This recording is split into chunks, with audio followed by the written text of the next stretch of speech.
करता दुःख हरता वार्ता विघ्नाची दुर्वी पूर्वी प्रेम कृपा जयाची सर्वांगी सुंदर उदिशेंदुराची कंठी झळके माळ मुक्ता फळाची जय देव जय देव। हम सबके बड़े भाई उमेश शर्मा भैया आर्ट एवं फिल्म डिज़ाइनर, हम उनसे आग्रह करते हैं यहाँ आए। बड़े भाई रणधीर कुमार जो हमेशा सहयोग करते हैं, सपोर्ट करते हैं।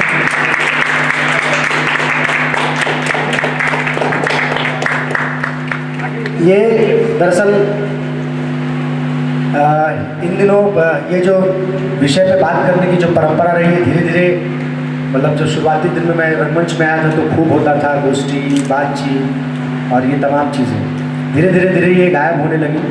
फिर बीच में लोग कोशिश कर रहे हैं, तो ये कोशिश का स्वरूप है कि अभी जो लोग भी हैं, ऐसे भी जितने लोग होते हैं वो बहुत ख़ास लोग होते हैं, तो आप हमारे लिए ख़ास लोग हैं। और ये विषय भी अभी के युवाओं के लिए बहुत ज़रूरी है कि नाटक तो हम करते हैं, नाटक देखते हैं, नाटक से जुड़े जो दूसरे पक्ष हैं जिस पर बात होनी चाहिए, जिसको समझना चाहिए, उस पर भी आज हम लोग बात करेंगे। आज इस जो रंग संवाद है इसको मॉडरेट करेंगे बलराम, साथ में मैं भी रहूँगा, तो बलराम से भी आग्रह है कि वो आए और बलराम के लिए जोरदार तालियाँ। ये हमारी एक छोटी सी कोशिश है कि अपने साथियों को कैसे धीरे धीरे इस परंपरा से जोड़े और इस परंपरा को आगे बढ़ाने में हम लोग उनका सहयोग लें और उनको भी धीरे धीरे मंच दें। तो बलराम के लिए आज खास दिवस है। और बलराम, आज का जो हमारा विषय है भारतीय रंगमंच और तकनीक, दो चीज़ें हैं, एक पहला भारतीय रंगमंच और उसमें तकनीक। आगे की बातचीत बढ़ाएंगे बलराम। धन्यवाद। और ये मेरा पहला अवसर है, अभिनय के विद्यार्थी हूँ तो हमेशा नाटक ही करते हैं, तो उसी बहाने मंच पर आते हैं, लेकिन बातचीत में ये पहला सेशन है। रंजित भैया आप है सर, तो कुछ त्रुटि हो जाए तो माफ़ कर दीजिएगा। यहाँ पर अभी जो सारे लोग हैं सब अभिनय से जुड़े हुए हैं, कोई अभिनेता है या निर्देशक है या लेखन करते हैं, तो हम आम ऑडियंस हमारे पास आज बहुत कम है, जैसे मैं देख रहा हूँ, हाई नहीं लगभग आप कह सकते हैं ऐसे। तब इसी क्लास को मास्टर क्लास के रूप में तब्दील कर देते हैं, अब ऐसे बातचीत हो कि सबके लिए फ़ायदेमंद हो। तो सबसे पहले रणधीर भाई आपसे हम ये जानना चाहते हैं कि रंगमंच को हम लोग कर ही रहे हैं, तो संस्कृत, हमारे संस्कृत थिएटर, पारसी थिएटर और जो भी महत्वपूर्ण बदलाव आए हैं अभी तक में, तो कुछ ऐसे हैं जिनको हम लोग की जानकारी में नहीं है और कुछ वहाँ से सीखा जा सकता है, तो कुछ ऐसे जो परिवर्तन हुए, आंदोलन हुए या जो दौर आया रंगमंच का, उस विषय में कुछ आप बता सकते हैं तो बेहतर होगा। पहले ये हम लोग एक तो बेस तैयार कर लें, फिर उसमें कुछ बातचीत हो आगे की करें।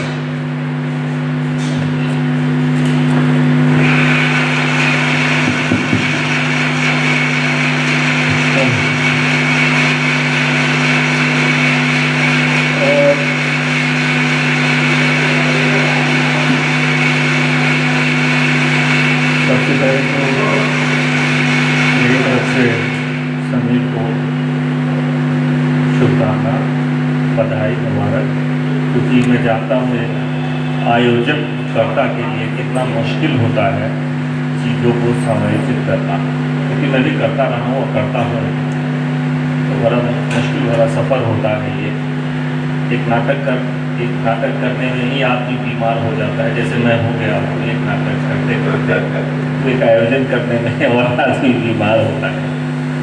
बहरहाल अगर हम अब रंगमंच की बात करें तो हम रंगमंच को अगर ऐसे समझें तो हम रंगमंच को 3 हिस्सों में बांट करके देखें या 4 हिस्सों में भी बांट सकते हैं। एक हिस्सा हमारा जो रहा है पहले का, जिसको हम पहली दूसरी शताब्दी से लेकर के 10-12वीं शताब्दी तक काउंट कर सकते हैं।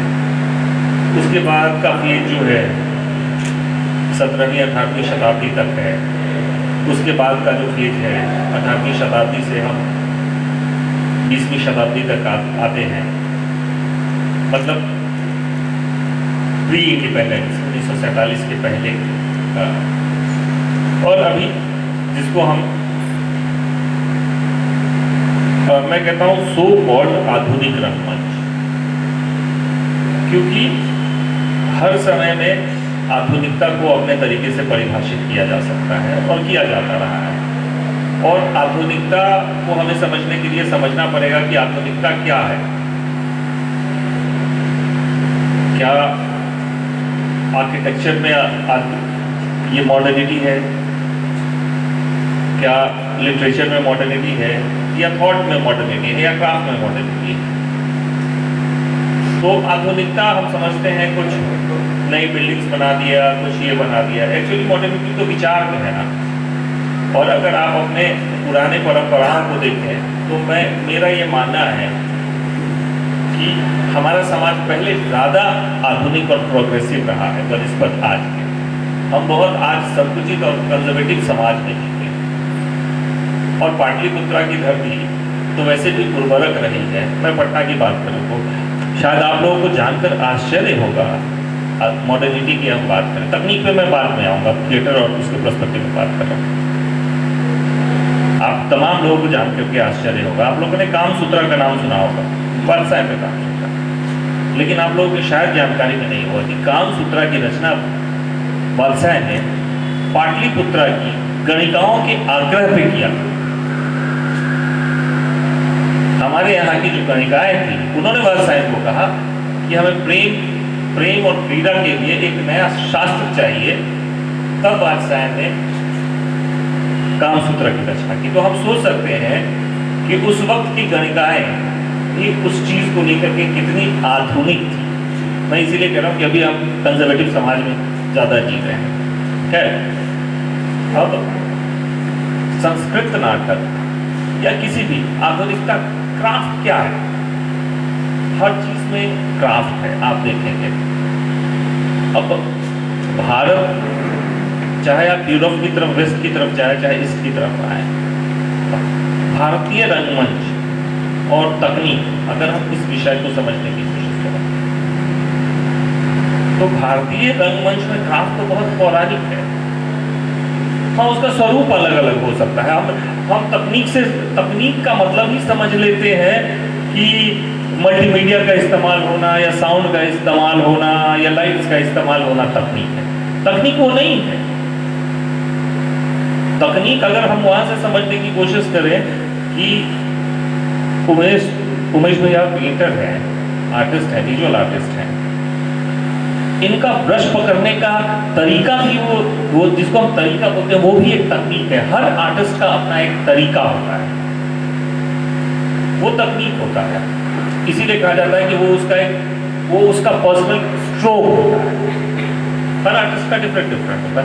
तकनीक है। जब आप संस्कृत नाटक को देखते हैं और अभी के नाटकों को देखते हैं, आप कालिदास के कोई भी नाटक उठा लीजिए, या बाद की परंपरा में चाहे भभूति के उठाइए, भाष के उठाइए, शूद्रक के उठाइए, किसी भी नाटक को उठाइए, उसमें क्या है कि एक जगह से दूसरे जगह जाने के लिए आपसे क्या कहते हैं कि अभी हम उज्जैन में हैं और अभी हम कश्मीर जा रहे हैं। तो वो जो छवि है, वो बताने का जो तरीका है, वो आपके जहन में वो क्राफ्ट क्रिएट किया जाता है। धीरे धीरे हम जिस मॉडर्न पर्सपेक्टिव में बात करते हैं, आप जब दुनिया में देखते हैं, मैं आधुनिक रंगमंच पे आने से पहले ये थोड़ा सा पृष्ठभूमि बता रहा हूँ कि जब आप अपने वेस्ट में उस समय ग्रीक थिएटर है, रोमन थिएटर है, इंडिया में भी उस समय कालिदास है, भाष है, शूद्रक है, भभूत है। उसके बाद आप देखते हैं कि वेस्ट में डाक एज आ जाता है। डाक एज आ जाता है तो पूरी दुनिया में, क्योंकि चर्चेस का प्रभाव रहा था, चर्चेस डोमिनेट कर रही, इस वजह से हम डाक एज कहते रहे। लेकिन अब वो डाक एज आ जाता है। हमें 10th सेंचुरी के बाद भारत में कहीं कोई इस तरीके से दस्तावेज नहीं प्राप्त होता है जब थिएटर का कोई ये हो। लेकिन ऐसा नहीं है, थिएटर मौजूद है ना। आपके लोक कला में और आपके पारंपरिक कला में थिएटर रहा है। पूरा का पूरा भक्ति मूवमेंट, यात्रा का जो पूरा का पूरा मूवमेंट है, क्या है वो? थिएटर ही है ना। इधर आप अपने मिथिलांचल में जाते हैं तो ज्योतिषर का नाटक हो, विद्यापति का काल हो, थिएटर चल रहा है लोक परंपरा और शास्त्रीय परंपरा में। अब ये जो हम तकनीक को समझ रहे हैं वो क्या है? आफ्टर आप कहोगे कि इंडस्ट्रियल रेवोल्यूशन के बाद जो चीजें जब रियलिज्म का दौर आता है, शुरू होता है, जब हमने अपने काम को घंटों में बांधना शुरू किया, या आप कह सकते हैं रेनेसांस के बाद जब सवाल करना शुरू, तो हम ज्यादा रियलिज्म की तरफ, रियलिस्टिक अप्रोच की तरफ बढ़ते हैं। अब देखोगे तब आप पुराने नाटक जो शेक्सपियरियन नाटक भी देखो, कहाँ कंस्ट्रक्शन है वहाँ पे, कहाँ कॉस्ट्यूम ड्रामा होते थे, दिन के सनलाइट में, अभी भी होता है वहाँ सनलाइट में नाटक। आप जब आफ्टर इंडस्ट्रियल रेवोल्यूशन जब हम रियलिस्टिक अप्रोच में जाते हैं, तब हमें लगता है कि एक नाटक करने के लिए एक घर चाहिए। तब हमने उस घर की कल्पना करनी शुरू की, उसको ज्यादा से ज्यादा यथार्थवादी तरीके से आपके सामने रखा जाए, परोसा जाए। तब वहां से जब हम तकनीक की बात करते हैं, जिसको हम सो कॉल्ड तकनीक की बात करते हैं, क्राफ्ट में इवन आप साउंड की तरफ जाते हैं, सेट कंस्ट्रक्शंस की तरफ जाते हैं, मल्टीमीडिया की तरफ जाते हैं। मल्टीमीडिया अभी से नहीं है, ब्रेक्ट पहले से उसका इस्तेमाल करते रहे। हम लोग अभी छाती पीटते हैं कि ये टेक्नोलॉजी को पूरा दुनिया इसका इस्तेमाल कर रहा है।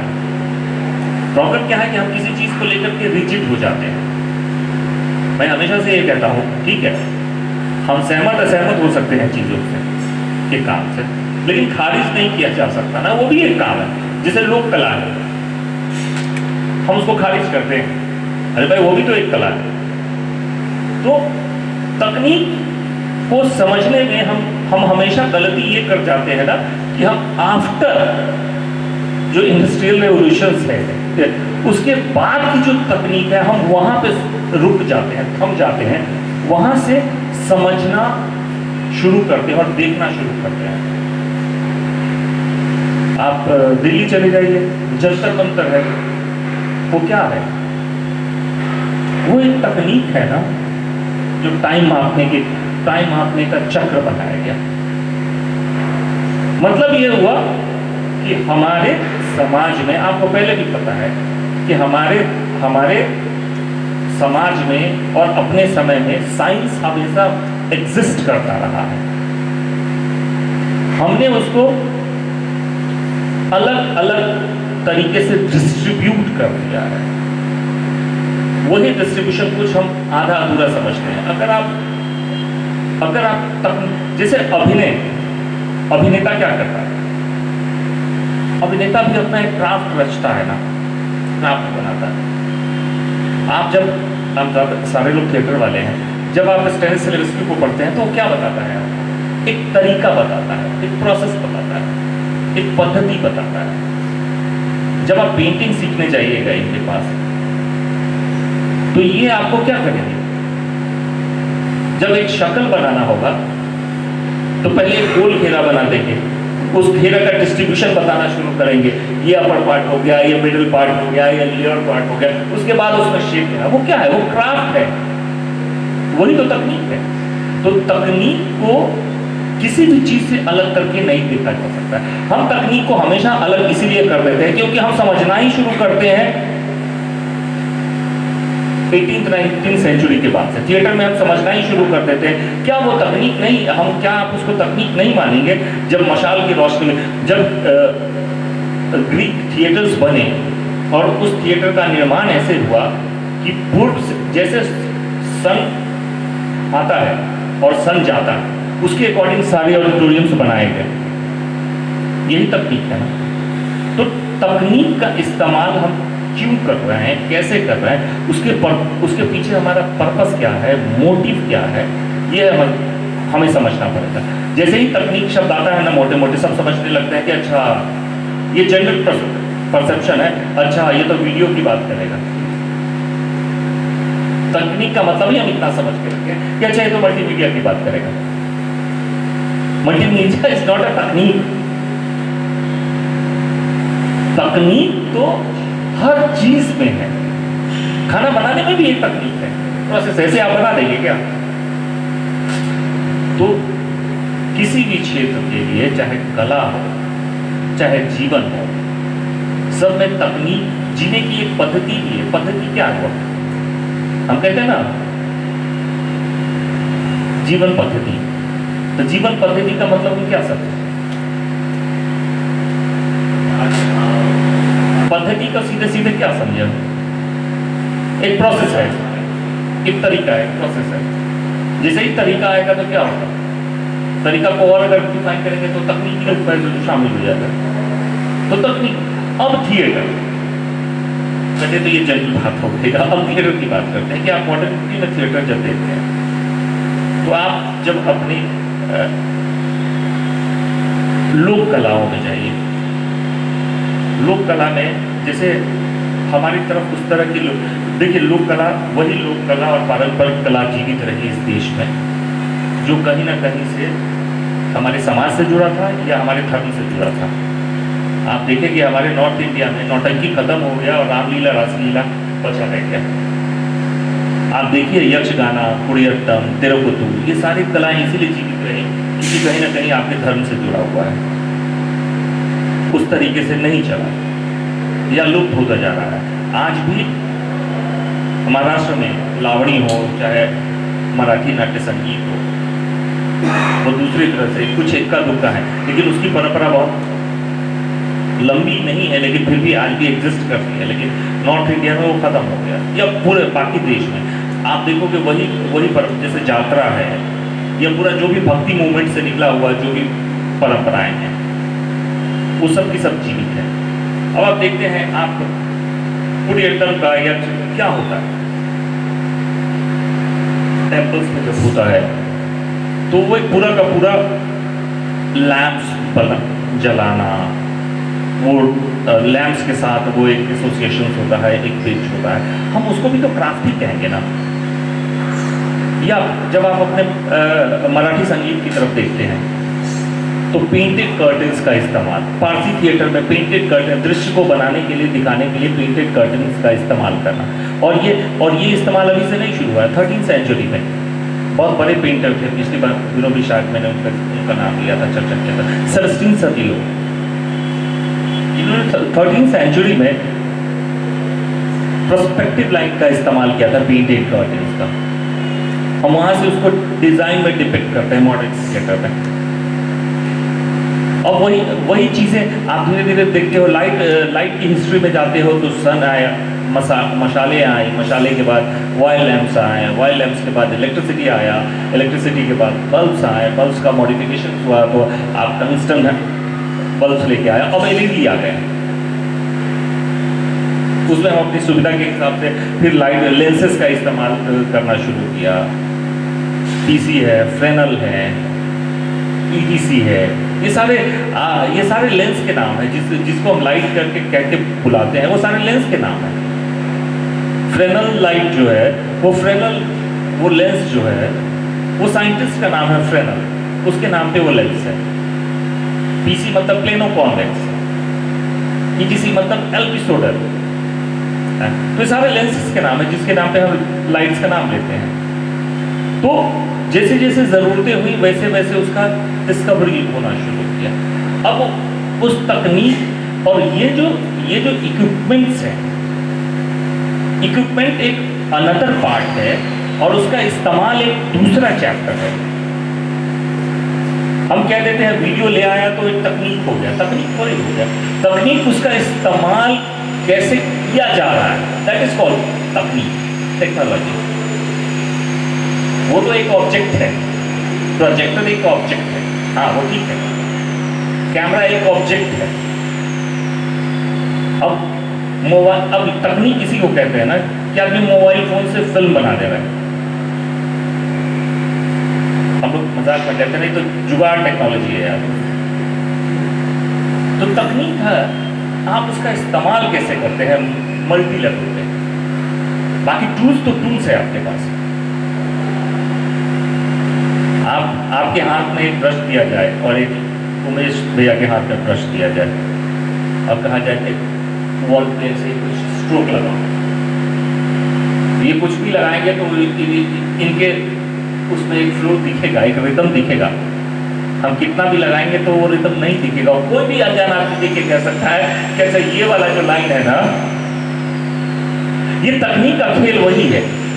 जैसे कि क्या होता है, एक मैकेनिक है, वो चाहिए हो सकता है मर्सिडीज कार बना दे, लेकिन वो देखेगा, ढूंढेगा, ठोकेगा, पीटेगा, ये करेगा, वो करेगा, ऊपर जाएगा, नीचे जाएगा, ढूंढेगा, तब शायद खोल करके एक बना देगा। दैट्स कॉल्ड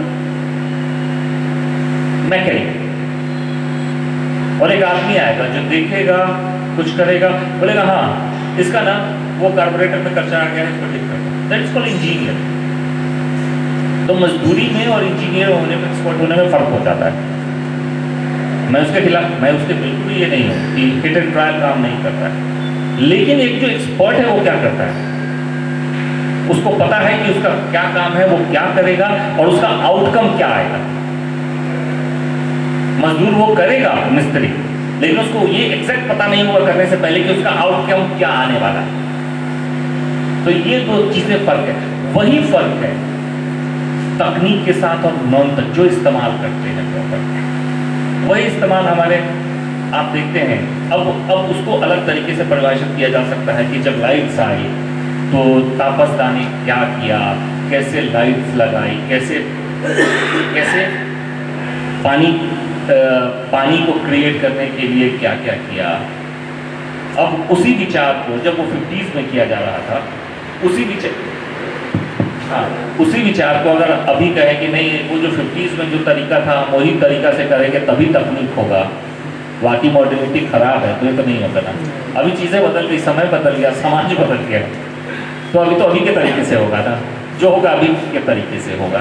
आप वो क्राफ्ट राइटिंग में भी आती है, अभी के प्ले राइटिंग में देखो, आप एक कालिदास की परंपरा से आप शुरू करो, भास की परंपरा तक आओ, मोहन आके से लेकर के लक्ष्मी नारायण लाल से लेकर के जितने भी आदमी आप देखो, उसके क्राफ्ट में उसके बदलाव होता है। वो बदलाव क्या है, अपने समय और अपने समाज को देखते हुए जो परिवर्तन किया जा रहा है, जो हो रहा है, वही परिवर्तन आपके लाइफ्स में हो रहा है। पहले पीसी चलाया जा रहा था, अब एलईडीज की तरफ हम जा रहे हैं, मूव कर रहे हैं, बिकॉज कंजम्पशन ऑफ इलेक्ट्रिसिटी, हम जितना से ज़्यादा इलेक्ट्रिसिटी बचा सकें। तो इसका मतलब ये नहीं है कि अभी की लाइटिंग बीजा लाइटिंग है और पुराने की लाइटिंग बीजा। और भारतीय रंगमंच में या तो दुनिया के रंगमंच में समय के हिसाब से बदलाव आता गया है और परिवर्तन है। और ज़्यादातर जो सबसे ज़्यादा जो रेवोल्यूशन तकनीक के मामले वो पेंटिंग हमें देता है। अगर आपको अपने क्राफ्ट में समझना है तो आपको पेंटिंग की तरफ जाना पड़ेगा, क्योंकि जितने भी आप वाद पढ़ते हैं वो सब हमने अपने एजुकेशन में पेंटिंग से ही डिपिक्ट किया है। चाहे आप एब्स्ट्रैक्ट समझते हो, चाहे मॉडर्निटी समझते हो, चाहे आप पोस्ट मॉडर्निटी समझते हो, चाहे एक्सप्रेशनिज्म समझते हो, चाहे इम्प्रेशनिज्म समझते हो, सब पेंटिंग ने हमें दिया है। और पेंटिंग से धीरे धीरे हमने उस क्राफ्ट को धीरे धीरे अपने थिएटर के क्राफ्ट में लाना शुरू किया है। तो वो थिएटर का जो क्राफ्ट है उसको समझने के लिए, वो मॉडर्निटी को समझने के लिए आपको थिएटर छोड़ करके साइंस की तरफ जाना होगा, पेंटिंग की तरफ जाना होगा, और आपको अपने समाज की तरफ और अपने भूगोल की तरफ देखना होगा, तभी वो एक जर्नी समझ में आएगी। नहीं तो हम जैसे ही तकनीक की बात करेंगे तो वही आएगा, वीडियो इस्तेमाल कर रहा है, साउंड बजा रहा है, ढोलक क्यों नहीं बजा रहा है, ढोलक बजाना ज़रूरी होता है। तो अभी तो लगता है मैंने काफ़ी बोल दिया, अभी थोड़ा बात आगे बढ़ाया जाना चाहिए, फिर इस पर आते हैं। एक जो बातचीत चल रही है उसी से रिलेटेड एक और सवाल है तो मैं चाह रहा हूँ कहीं कि जो हमारे थिएटर परंपरा रहा है, चाहे हम ग्रीक में देखते हैं, तो आप ग्रीक थिएटर हम लोग सब पढ़े हैं, तो वहाँ एक थिएटर करने का पूरा सर्कल होता था, सिर्फ कहाँ से चंदे आएंगे, कौन फंड करेगा, कैसे एक्टर प्रिपेयर होंगे, फिर उसको पुरस्कार किया जा सकता है। तो उनको हम छोड़ के जो हमारी भारतीय परंपरा रही है, तो वहाँ से अभी के थिएटर में हमें लगता है कि कुछ मिस कर रहे, जो अच्छी चीज़ें हैं, चाहे पारसी थिएटर से, हर चाहे प्रबंधन के क्षेत्र में हो, अभिनय के एस्पेक्ट से हो, टेक्निकल कुछ चीज़ें हैं, तो वहाँ से सीखा जाना चाहिए, ऐड ऑन कर देना चाहिए आज के रंगमंच में। देखो अभी उसको ऐसे समझिए कि वो पहले भी था और अभी भी है, लेकिन कुछ पहले क्या था, ग्रीक थिएटर्स में क्या था कि एक्टर्स के प्रोड्यूसर्स हुआ करते थे। एक एक्टर कोई अच्छा अभिनेता है तो कोई उस समय का कॉर्पोरेट घराना कि अच्छा ये मेरे लिए मतलब मैं इसको सपोर्ट करूँगा। जैसे अभी भी आप स्पोर्ट्स में देखते हो, कोई बॉक्सिंग करने वाला है तो उसका वो प्रोड्यूसर होता है, क्रिकेट में एक स्पॉन्सर्स होते हैं, तो स्पॉन्सर्स होते थे इंडिविजुअल। उस समय आर्ट को मतलब अभी जिस तरीके से हम देख रहे हैं, आर्ट उस समय दूसरे तरीके से वर्क कर रहा था। आर्ट जो वर्क कर रहा था वो एक विचार के लेवल पे, और दूसरा एक उत्सव के तौर पे। आप पूरी दुनिया में देखेंगे आर्ट को हमेशा उत्सव धर्मी माना जाता है। तो जैसे यहाँ भी जब तक आप उसको समझिए अपने क्षेत्र के रिचुअल से, पहले यहाँ पे एक एक क्लब्स होती हैं जो एक दुर्गा पूजा समिति बिठाती है, ये बैठाती है, वो बैठाती है। बंगाल में ये परंपरा आज भी है, बिहार में कम हमेशा भी खत्म हो जाता है, लेकिन बंगाल और बाकी क्षेत्रों में जाएगी तो वो प्रॉपर क्लब होता है, उसके बेसिक फंडर होते हैं ताकि वो एक अच्छा उत्सव के मनाया जा सके। उसी तरीके से ग्रीक थिएटर में एक्टर्स के स्पॉन्सर्स होते थे। आज भी दुनिया में जो कंपनीज चल रही है, ब्रॉडवे की कंपनी हो, यूके की कंपनी हो, या इंडिया में भी प्रयास शुरू हुआ था लेकिन वो नहीं हो पाया। डिज्नी वर्ल्ड आने से पहले वापस चली गई, इंडिया में ड्रीम शुरू होकर के बंद हो गया, क्योंकि हमारा जो आर्ट, इस देश का जो बेसिक देखने का नज़रिया है, पर्सपेक्टिव है, वो अभी तक हम वो कहीं ना कहीं आपके इकोनॉमिक के साथ जोड़ता है। आप देखेंगे इकोनॉमिक्स के बगैर काम नहीं करेगा। जिस आर्ट की हम बात कर रहे हैं अभी भी है, अभी आप उसको वैसे समझिए कि अभी ये मुकेश अंबानी को है, नीता अंबानी ने शुरू किया, वो भी क्या है, वो भी उस तरीके से पैट्रोनाइजेशंस है, बट वो क्या है, अब उसमें बहुत सारी चीज़ें शामिल होती है ना। अब उनको अपने क्या होता है CSR फंड इस्तेमाल करना है, बहुत सारी चीज़ें हैं, बिजनेस पॉलिसी काम करते हैं। उस समय भी यही होता था। हम अभी समझ देख पा रहे हैं, नहीं देख पा रहे हैं। बाजार हमेशा से रहा है। बाजार मतलब वो इकोनॉमिक्स का वो थ्योरी काम करता है, डिमांड एंड सप्लाई का काम करता है। अब प्रॉब्लम क्या है, जो जिस बात को तुम कह रहे हो वो बिल्कुल मिस हो रहा है। और मिस में क्या हो रहा है, हमारे आर्ट की क्वालिटी। अगर मान लो अभी मेरा 200 रुपये का टिकट है, वहाँ जो नाटक हो रहा है, कोई आदमी क्यों 200 रुपये देकर देखने आएगा यार, बताओ। मुझे तो पता नहीं है 15 लोग भी आएंगे कि नहीं आएंगे। हाँ सच बता रहा हूँ। प्रॉब्लम क्या है, हमने अपने आर्ट की क्वालिटी बहुत डिटोरिएट कर दिया है।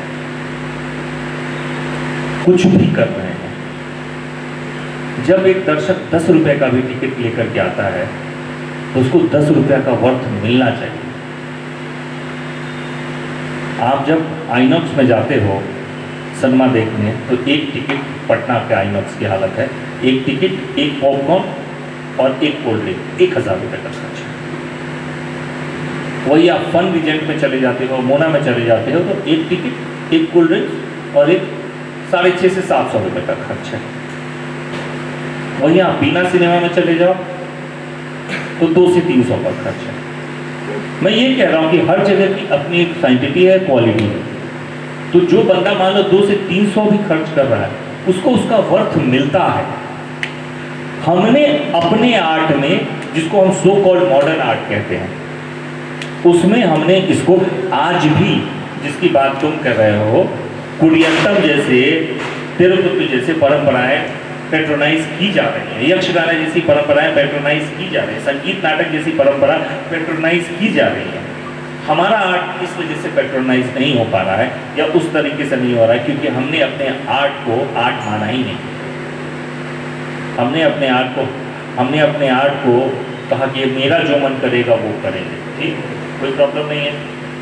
तो जो आपका जो मन करेगा वो करेंगे, तो आप लोगों को क्यों बुलाते हो? अगर आप लोगों को बुलाते हैं तो लोगों को एक्सपेक्टेशन को फुलफिल तो करना पड़ेगा, और फिर चाहते हो कि आपको 200 रुपया मिले, वो आपके मन के लिए तो वो 200 रुपया नहीं देंगे ना। वो जो देखने आएगा उसके मन के लिए 200 रुपया लगना चाहिए।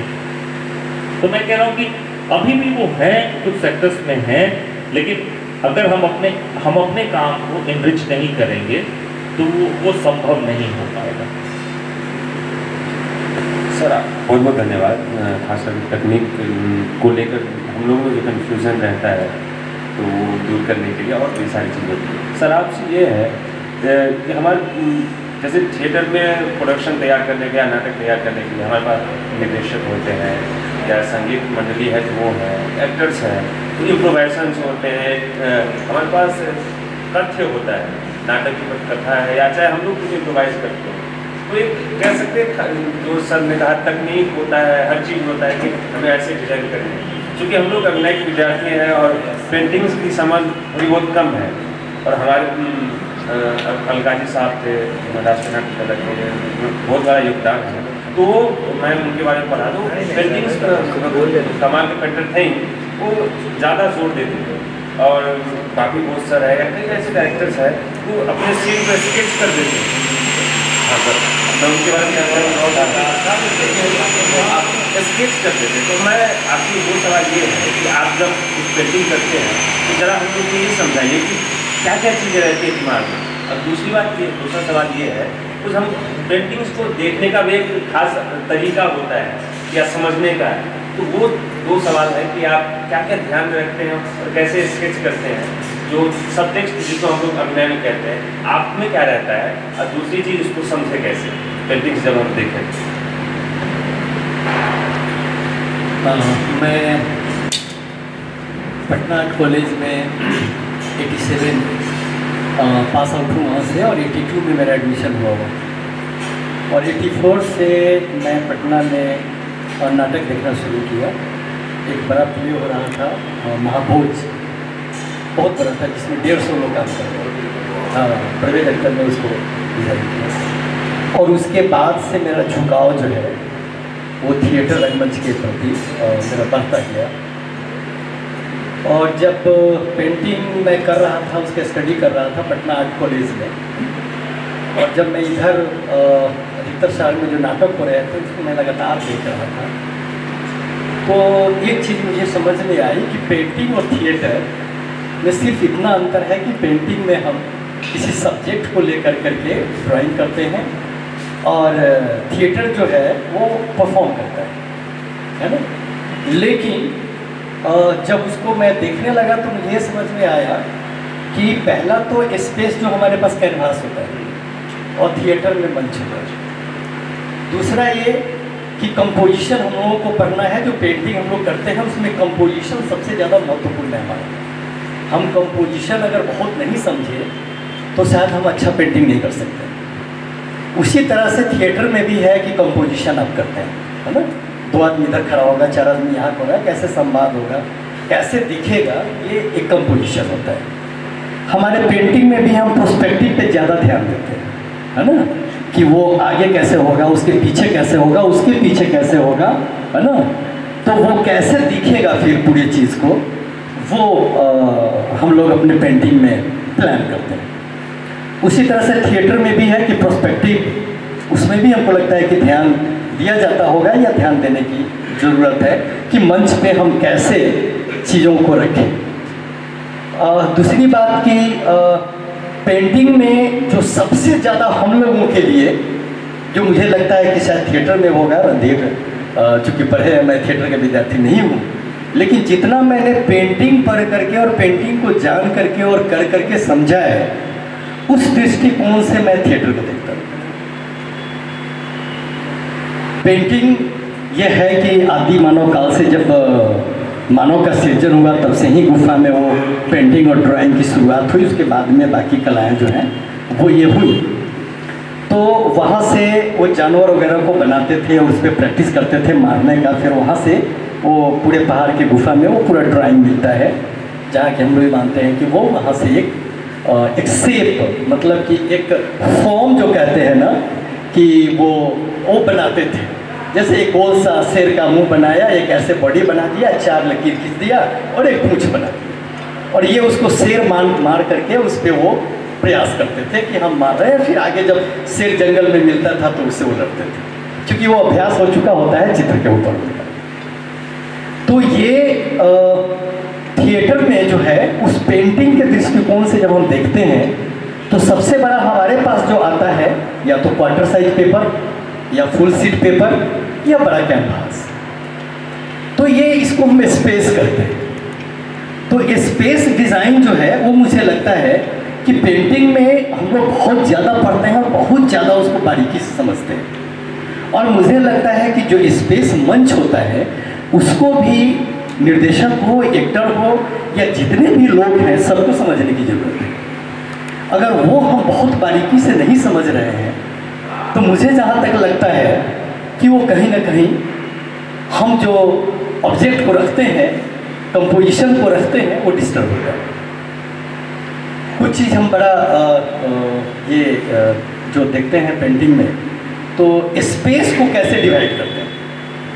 तो स्पेस में जैसे हमारा पेंटिंग आता है उसको 3 लेयर में बांटते हैं, है ना, अपर, मिडिल और लोअर। और इसको फिर बीच से एक सेंटर लाइन खींचते हैं और इस सेंटर लाइन में जो हम देखते हैं स्पेस को कि जो नीचे का सबसे पोर्शन होता है वो हमारे लिए सबसे महत्वपूर्ण होता है, जहां हम अपने ऑब्जेक्ट को रखते हैं। मैंने सब्जेक्ट जो होता है उस सब्जेक्ट का जो मुख्य चीज होता है उसको हम रखते हैं।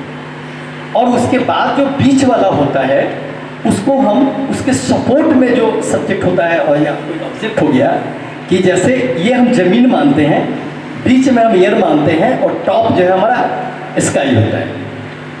तो स्काई में जो चीज़ें हैं वो स्काई में जाएंगी, बीच की जो चीज़ें हैं बड़ी बड़ी पेड़ें, बीच में हवाई जहाज, चिड़िया, जो भी चीज़ें हैं एयर में, और वो हम बनाते हैं। और नीचे जो है ज़मीन पे जो चीज़ें हैं उसको रखते हैं। पेंटिंग जब हम हैंग करते हैं तो वो हमारे आई लेवल का होना चाहिए, जो सेंटर पॉइंट होता है उसका वो हमारे आई लेवल का होना चाहिए।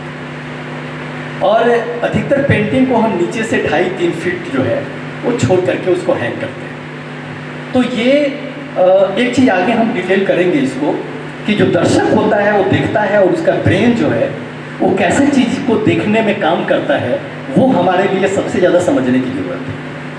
तो पेंटिंग को हम उस हिसाब से बनाते हैं और हैंग भी करते हैं कि जो आदमी देखे वो देखने के क्रम में उसका जो दिमाग है वो कैसे काम कर रहा है, कितना देर तक काम कर रहा है ना, और कैसे उसको देख रहा है, कैसे समझ रहा है। तो ये साइंटिफिक चीज़ है जो कि हम आगे चल के आपको बताएंगे कि उसमें क्या होता है एक्चुअली। तो पेंटिंग में स्पेस हमारा हो गया है ना, 3 इधर 3 इधर 6 हम डिवाइड करते हैं।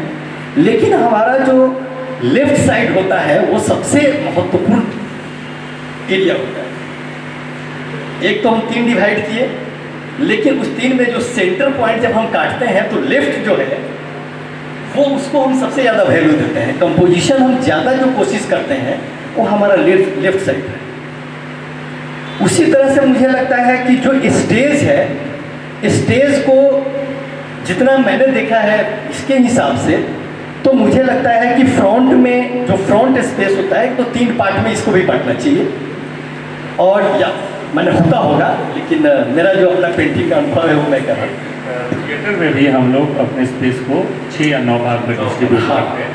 और लेफ्ट साइड भैया कहने का मतलब ये है कि आप वहाँ से देखिएगा, लेफ्ट साइड थिएटर में भी हम हाईलाइट करते हैं, क्योंकि हमारा जो व्यू पॉइंट बनता है लेफ्ट साइड में ज़्यादा की तरफ जाता है, सहजता से हम देख पाते हैं। राइट साइड में हमें देखने के लिए थोड़ी मेहनत करनी पड़ती है। तो ये है कि थिएटर में भी उसी तरह से हमें लगता है कि 3, 6, 3, 9 भाग में बढ़ता है, जो उसको मिडिल बोलते हैं, और लेफ्ट 1, लेफ्ट 2 बोलते हैं।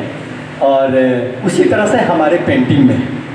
और जहाँ तक कस्ट्यूम की बात है तो कस्ट्यूम भी हम प्लान करते हैं कि एक्चुअली जो हमारा सब्जेक्ट है उसमें जो कैरेक्टर है उस कैरेक्टर में हम क्या पहना है और किस तरह का पहना है। अगर लोकल लेवल पे है, फोक है या मॉडर्न है, तो मॉडर्न में आज का कपड़ा कैसा होगा, अगर वो किसी पुराने चीज़ में हम जाते हैं तो उसमें कैसा होगा, और बैक में जाते हैं तो वो कैसा होगा। तो उसको भी हम करते हैं, जो कि अब थिएटर में भी कस्ट्यूम डिज़ाइन करते हैं। लाइट हमको भी पढ़ना है और लाइट डिज़ाइन आपको भी करना है कि हमारा जो कंपोजिशन है, कंपोजिशन पे हम ये करते हैं कि हमारा समय भी पता चले और हमारा लाइट सोर्स भी बताए कि ये 12 बजे का है, 2 बजे का है, 3 बजे का है या 4 बजे का है ना। तो समय जो है वो हमारे इसमें पता चलता है, और ये चीज़ आपको फिल्म में भी है कि फिल्म में भी जब शूट होता है तो शूट में ये ध्यान रखा जाता है कि ये सुबह का है या 12 बजे का है या 2 बजे का है या शाम का है या रात का है। तो ये कुल मिलाकर के जो फिल्म है और पेंटिंग है, जो थिएटर है, इसका जो पूरा जो स्पेस है, जो स्पेस का डिज़ाइन है और सब्जेक्ट को कैसे रखना है, कहाँ रखना है, तो ये इसकी प्लानिंग हम लोग करते हैं जब डिज़ाइन करते हैं, ध्यान रखते हैं। दूसरा एक बात यह है कि डिस्टेंस भी हम लोग ध्यान देते हैं। जैसे मान लीजिए कि सबसे बड़ा क्या होता है, जब नाटक करते हैं तो एक कार्ड मेरे पास आता है, तो कार्ड में भी जब मैं डिज़ाइन करता हूँ मैं ध्यान रखता हूँ कि कार्ड का जो स्पेस है उसमें कैसे जो वर्ड्स हैं वो कैसे जाएं, उनका फॉन्ट क्या होगा, क्या होना चाहिए, क्योंकि वो कार्ड को हम इतने लेवल पे देखते हैं, 1 फीट 2 फीट की दूरी पे कार्ड को देखते हैं। तो दूरी भी डिज़ाइन में एक ये रहता है कि कितना फॉन्ट और कैसा और किस तरह का वर्ड हो जो वो जल्दी हम ये करें, हमको ज़्यादा समय नहीं लगे और हम पढ़। उसी तरह से जब पोस्टर डालते हैं तो पोस्टर का 10 फीट 15 फीट 20 फीट की दूरी में उसको प्लान करते हैं और उसमें उतना ही मटेरियल डालते हैं जो कि हमारा मैसेज दे दे। बहुत ज़्यादा चीज़ें डालने से वो कभी कभी होता है कि जो दर्शक है जो वो है वो उसको लगता है कि बहुत चीज़ भरा हुआ है, क्या पढ़ा वो तक निकल गया। तो वहाँ भी स्पेस में कम चीज़ों को कैसे रखें, ये भी हमको डिज़ाइन का एक पार्ट है और वो सोचना पड़ता है कि कम से कम चीज़ में हम बात को ज़्यादा से ज़्यादा कैसे करें। क्योंकि थिएटर का भी अपना एक स्पेस होता है, वो लिमिट है और कहानी 2.5 घंटा 3 घंटा चलता है, बड़ा स्टोरी रहता है। तो उसमें भी जो हम सेट डिज़ाइन करते हैं तो सेट में एक तो देखते हैं कि हॉल कितना बड़ा है, दर्शक डिस्टेंस कितना है ना, पीछे तक कहाँ तक जा रहा है, मंच पे हमको आगे लाना है चीज़ों को, मिडिल रखना है या बैक ले जाना है, तो इसका प्रभाव दर्शक पे क्या पड़ेगा। ये भी डिज़ाइन का एक पार्ट होता है कि हम प्लान करते हैं कि इस हॉल में हो रहा है, इस हॉल की कैपेसिटी 500 है और यहाँ पे मंच जो है 30 फीट बैक है, तो इसमें भी हमको प्लान करना होता है कि हम पीछे वाले दर्शक को ज़्यादा करने के लिए मंच पे थोड़ा सा आगे है। तो ये भी हमारे डिज़ाइन का एक पार्ट होता है जहाँ की हम चीज़ों को रखते हैं। अब उसमें जब हम सेट डिज़ाइन करते हैं तो अगर छोटा हॉल है या बड़ा हॉल है तो लेयर कितना बने, लेयर कैसे होने चाहिए, ये लेयर भी हमको प्लान करना होता है कि सेट को हम कितने हाइट तक और कैसे ले जाएं, है ना।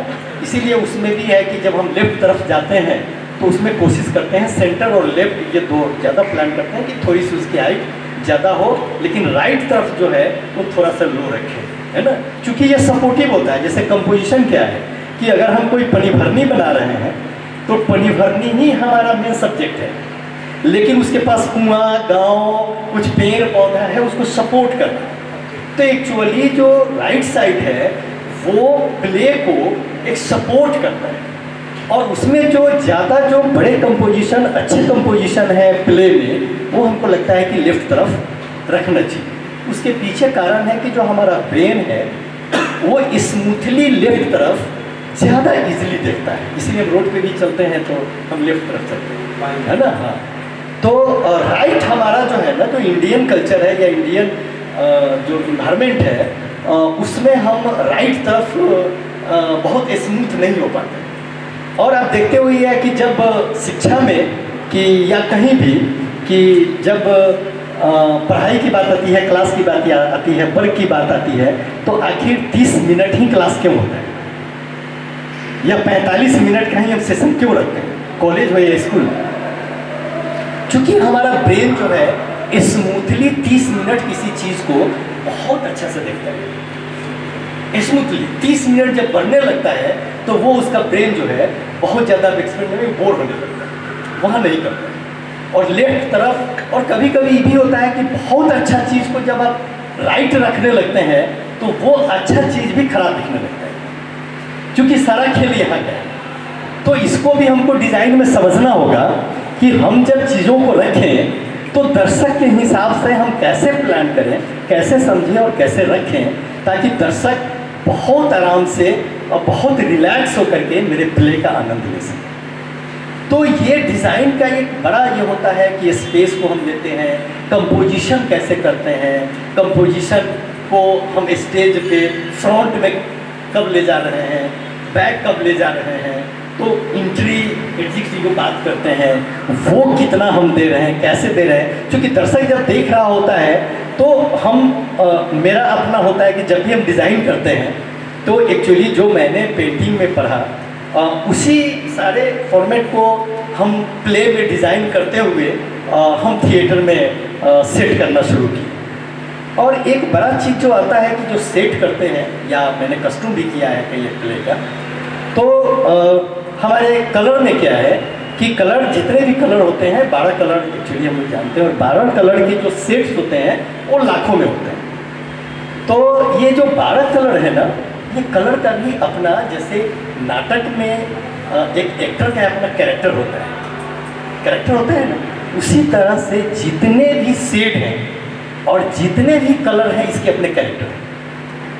तो खास करके मैं इस चीज़ को करता हूँ कि जब मेरे सामने कहानी आता है या नाटक आता है तो मैं उसको 2 बार 3 बार 4 बार 5 बार पढ़ता हूँ, और जितना मैं पढ़ते जाता हूँ उतना मेरे सामने वो तरह तरह की चीज़ें उभरता है और वो आता चला जाता है कि एक्चुअली हमको करना क्या है। एक तो स्पेस ध्यान में रहता है, और स्पेस में ढेर सारी चीज़ें होती हैं, है ना, और डायरेक्टर से डिस्कशन होता है कि मुझे ये चाहिए, ये चाहिए, ये चाहिए, ये चाहिए, और उसको भी मैं कोशिश करता हूँ कि सिंबॉलिकल, है ना, जस्ट ऐसा सिंबॉलिकल कि कम स्पेस ले, कम चीज़ें खड़ी हो और उस बात को कह जाए। तो ये भी डिज़ाइन का एक पार्ट होता है कि सिंबॉलिकल आप चीज़ों को कैसे जाए, है ना, जहाँ की बहुत ज़्यादा स्पेस आप नहीं ले, बहुत ज़्यादा मटेरियल नहीं ले, बहुत ताम झाम खड़ा नहीं करें, और सिंबॉलिकल इसमें आपके प्ले को, सिंबॉलिकल में सबसे बड़ा है कि जो कम से कम मटेरियल यूज करके जो सिंबॉलिकल करते हैं तो वो एक्टर जो होता है उसको सपोर्ट मिलता है। लेकिन एक्टर के साथ जब आप बहुत चीज़ फैला देते हैं, ताम झाम जा देते हैं, तो वहाँ डिस्टर्बेंस होता है, फिर पब्लिक डिस्टर्ब होता है, फिर एक्टर को जो सही तरीके से देखना है वो नहीं देख पाता है। तो एक्टर को बचाते हुए, उसके पूरे कैरेक्टर को बचाते हुए, उसके पूरे कस्टूम को बचाते हुए, बैक में उसको सपोर्ट में हमको क्या करना है, ये भी एक बड़ा तकनीक है, एक बड़ा प्लान करने की ज़रूरत है, सोचने की ज़रूरत है, ये मेहनत करने की ज़रूरत है, मुझे लगता है। और एक एक्टर को मुझे लगता है कि लाइट की भी समझ होनी चाहिए, स्टेज की भी समझ होना चाहिए, जिस स्पेस में आप सेट डिज़ाइन कर रहे हैं उसकी समझ होनी चाहिए, है ना, बैक में क्या है, आगे में क्या है। ये हमको लगता है कि डायरेक्टर के साथ बात कर करके ये तमाम चीज़ों को जो एक्टर अगर बढ़िया से समझ गया वो बेस्ट एक्टर है। अगर इसमें कहीं कहीं हम लैग करते हैं कि लाइट हम नहीं समझ पा रहे हैं, तब देखते हुए है कि बहुत प्ले में कि वो लाइट कहीं पड़ रहा है और एक्टर कहीं चला गया, क्योंकि वो पहले काम नहीं किया, वो पूरे फ्रेम को नहीं देखा कि डायरेक्टर ने लाइट को फ्रेम कैसे किया, है ना, या जो लेयर बनाया वो लेयर पे जो हमको चढ़ना है, उतरना है, और उस लेयर पे जो हमको खड़ा होना है वो कहाँ होना है, किस स्पेस में होना है। ये अगर एक एक्टर पहले से नहीं काम किया तो हमको लगता है कि उसको परेशानी होगी, और दर्शक को भी होगा कि एक्टर कुछ भटका हुआ है, ये प्रॉपर वे में स्पेस को नहीं पकड़ पा रहा है ना। तो ये मुझे लगता है कि इस लेवल पे जो भी आप लोग हैं, आप लोग स्टेज समझिए, स्टेज का जो डेवरेशन है, जो ये है वो समझिए, लाइट क्या है, लाइट डिज़ाइन क्या है ना, प्रॉपर जब लाइट लगता है तो लाइट को समझिए, है ना, फिर उस पर जो सेट डिज़ाइन होता है सेट डिज़ाइन को समझिए।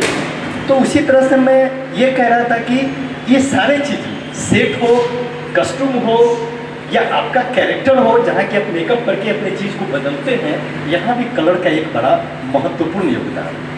तो कलर भी समझना आपके लिए उतना ही ज़रूरी है, क्योंकि जो जो अलग कैरेक्टर है, अब कोई उसमें विलेन है, कोई एक्टर है, कोई ये है, और स्टोरी क्या है ना, तो कोई हिस्ट्रिकल है या अभी लेटेस्ट है या किस तरह का स्टोरी है, तो वो जो समय का डिमांड करता है और उस समय के कस्ट्यूम का डिमांड करता है, तो उसमें आपको कलर के साथ भी आपको खेलना है, और उस कैरेक्टर के साथ जो कैरेक्टर कलर का है वो कैरेक्टर को उसके साथ आपको मैच करना है। ये फिल्म में भी होता है, फिल्म में भी आप देखते हुए है कि एक एक्टर सामने में आया और एक हीरोइन आया, तो उसकी कलर्स अलग है, अलग, और बैक में जो लोग हैं उनका अलग है। तो वो जो मेन कैरेक्टर है उसमें जो कलर डाला जाता है, उसके सपोर्ट में जो कलर आता है उसके बीच में रिलेशन बनाया जाता है। माने अगर हम हीरो हैं और अगर हीरोइन है तो इसके बीच में जो कलर डिज़ाइन होता है, अगर वो लव का है या ये है या अच्छा चल रहा है या फ्रेंडशिप है या हम हीरो हैं हमारा एक फ्रेंड है, तो इसके बीच जो हम कलर डालेंगे उसमें उसका हम रिलेशन देखते हैं कि हमने जो कपड़ा पहना और इन्होंने जो कपड़ा पहना उसमें रिलेशन है कि नहीं। तो वो रिलेशन भी कलर हम चॉइस करें कि ये रिलेशन दोनों के बीच में होना चाहिए।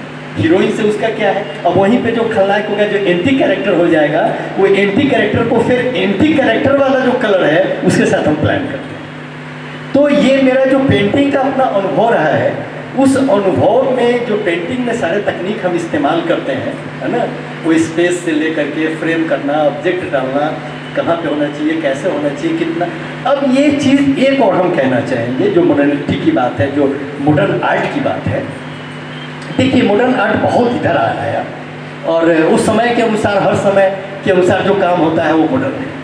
तो लेकिन किसी भी मॉडर्न को करने के लिए जो रियलिस्टिक चीज़ है उसको समझना जरूरी है। आप अगर पूरे इतिहास को, नाटक में पूरे पीछे के इतिहास को अगर नहीं समझेंगे या नहीं पढ़ेंगे तो सामने जो प्ले आएगा उसको में आप क्रिएटिव काम नहीं कर सकते। वो आपको पढ़ना ही पड़ेगा, उसके तकनीक को जानना ही पड़ेगा। अब पेंटिंग का जितना भी तकनीक है हम लोग पढ़ लिए, रियलिस्टिक क्या है उसको समझ गए।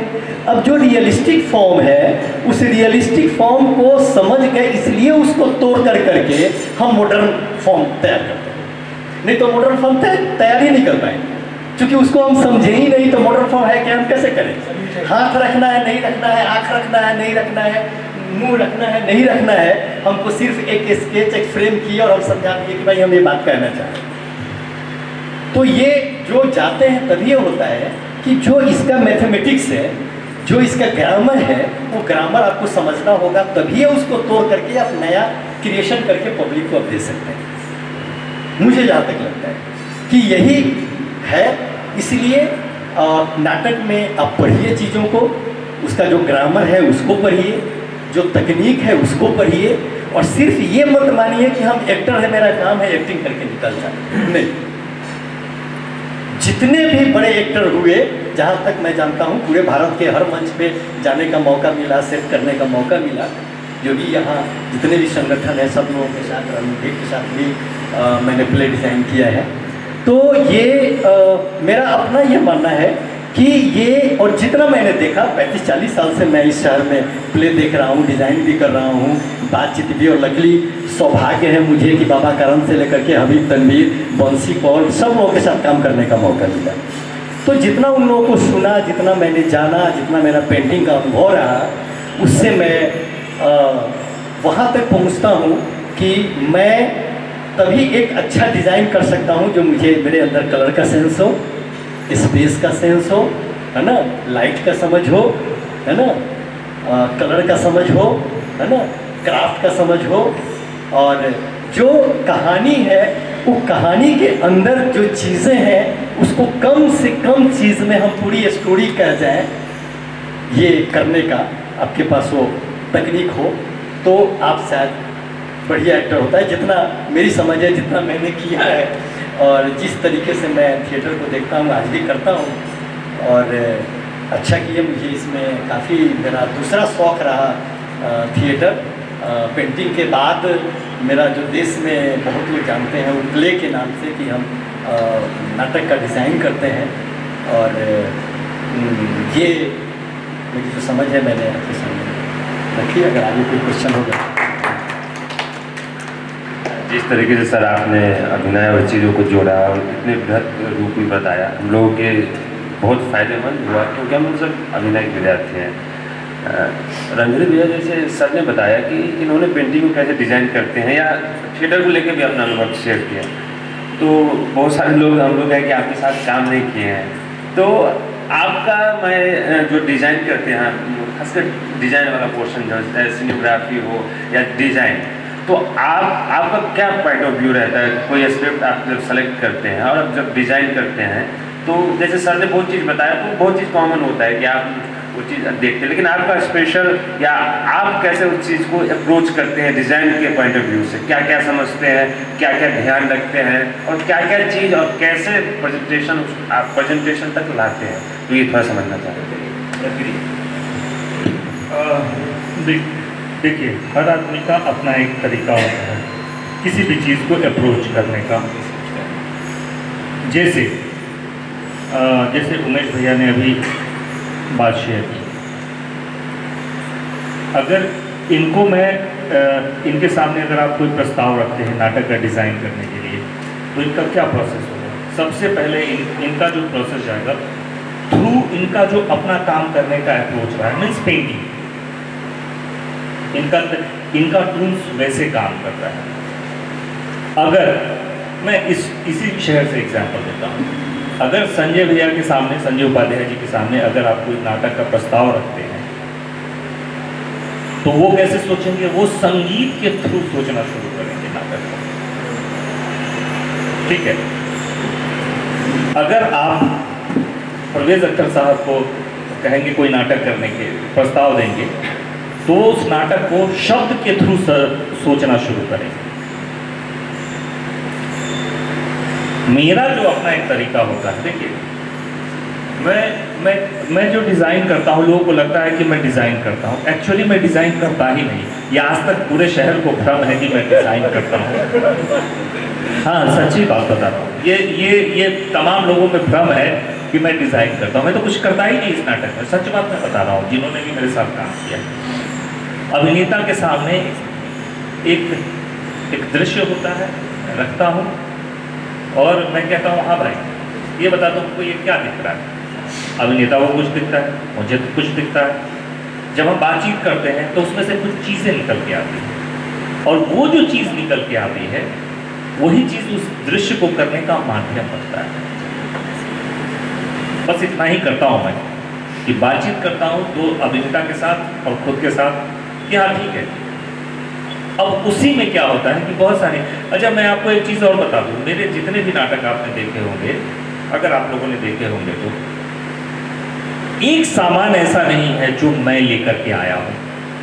सबको ये भ्रम है कि मैं लाता हूँ, मैं कुछ भी लेके नहीं आता, सब अभिनेता लेके आते हैं।